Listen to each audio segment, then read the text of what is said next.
Ano po yan? Ano yung tinda mo? Ay, steady po.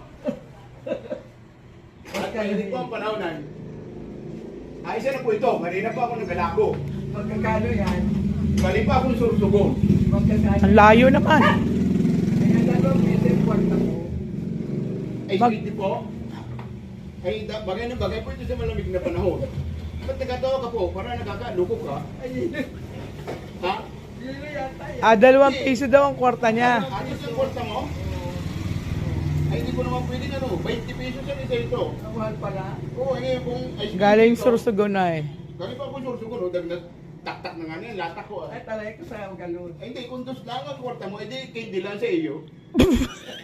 Kaya nga yung ice, kuha na ito 20 pesos yan. Wala.